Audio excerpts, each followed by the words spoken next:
Muy buenos días, les habla Eduardo Guzmán Pérez. En sus programas especiales Síntesis de la Historia, donde analizamos, estudiamos y renovamos los conocimientos sobre el proceso político-militar venezolano durante la República, en la formación de la República, en la evolución constitucional e histórica de nuestro país. El 23 de enero de 1958, hace exactamente 65 años, concluyó uno de esos ciclos políticos que ocurren en Venezuela cada 30 o 45 años desde que nos convertimos en Capitanía General de Venezuela el 7 de septiembre de 1778.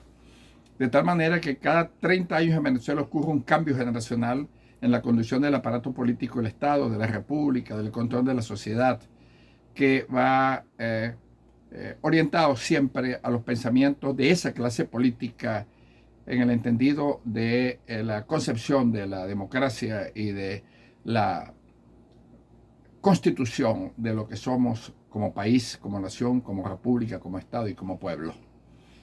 En 1958, repito, se cerró ese ciclo político que duró 57 años, precedido de las oligarquías liberales y conservadoras del siglo XIX, que tuvieron un periodo de 30 años, y de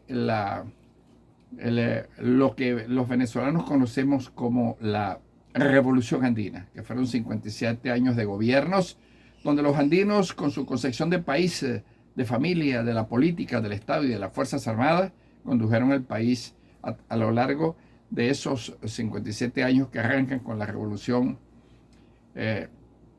Liberal Restauradora en 1898, dirigida por Castro el Guerrero, que lo sucede Gómez el Pacificador de Venezuela, López Contreras el hombre, la transición hacia nuevas formas más abiertas, más tolerables de concepción de la política del Estado, Isaías Medina, el hombre de la democracia, de la apertura del país hacia nuevas formas también de gobiernos democráticos, más libres y más prósperos. Y Pérez Jiménez, el gran estadista, el transformador del medio físico venezolano. En 1999 comenzó un estudio sobre la forma en cómo el alto mando militar, presidido por el coronel Marcos Pérez Jiménez, que plasmé en este libro que se llama La Venezuela modélica e inmortal de Marcos Pérez Jiménez bajo el nuevo ideal nacional o la siembra del petróleo 1952-1957. En 1952, posterior al asesinato del presidente Delgado Chalbó, el coronel Marcos Pérez Jiménez, a la edad de 40 años, por mandato de la Constitución Nacional, asume el poder en una asamblea constituyente el 16 de febrero de 1953. ¿Cuál era el país que había en ese momento? Era un país de unos 2,5 millones de habitantes, sin integración vertical, social ni horizontal geográfica. No existían vías de comunicación, los pueblos eran pueblos que carecían de todos los servicios públicos. El atraso, la miseria, la pobreza de Venezuela solamente la podían apreciar quienes habitaban en ese país que durante el siglo XIX se dedicó a guerrear en los campos de batalla entre los caudillos de la época. Era un país que apenas conocía al Libertador.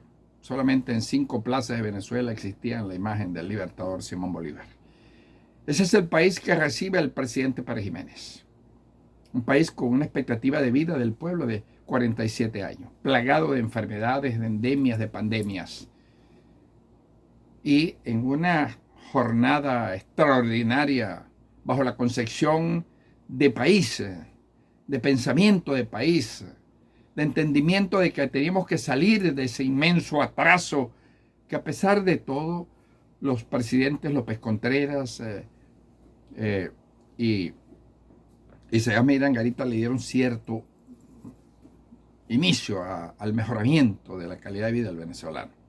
Pero fue la llegada del presidente Pérez Jiménez, un hombre realmente de una concepción extraordinaria, de una formación militar de primer orden. Alférez mayor de la promoción, alférez que nunca ha sido superado en sus notas en la academia militar, de Venezuela, ni en la escuela de Chorrillos en el Perú, donde hizo el curso de artillería. De tal manera que el presidente Pérez Jiménez, con el manto militar de la época, unos son 8 tenientes coroneles, asumen la reconstrucción del país, la construcción verdaderamente de Venezuela, y la ingresan al siglo XX con 20 años de atraso. Ese 23 de enero de 1958 se cerró entonces uno de los ciclos histórico-políticos y de las fracturas políticas más importantes de la vida de Venezuela. El país se paralizó. Venezuela perdió el rumbo de su grandeza. Se paralizaron las grandes obras sanitarias, sistemas de riego, carreteros, autopistas, ferrocarriles, puentes, sistemas de producción de alimentos a través de mecanismos modernos de agricultura, centrales azucareros, plantas procesadoras de leche, plantas procesadoras de productos para la alimentación de la dieta del venezolano, construcción de grandes liceos, de 20.000 kilómetros de carreteras, todos los aeropuertos, todos los puertos. O sea, una transformación radical que llevó a Venezuela a considerarse como el país más moderno de América para el momento. Esa realidad que le dio Pérez Jiménez a Venezuela fue fundamental. Y hoy se cumplen 23 años de haberse cerrado un ciclo histórico político bajo la gobernabilidad del presidente Marcos Pérez Jiménez.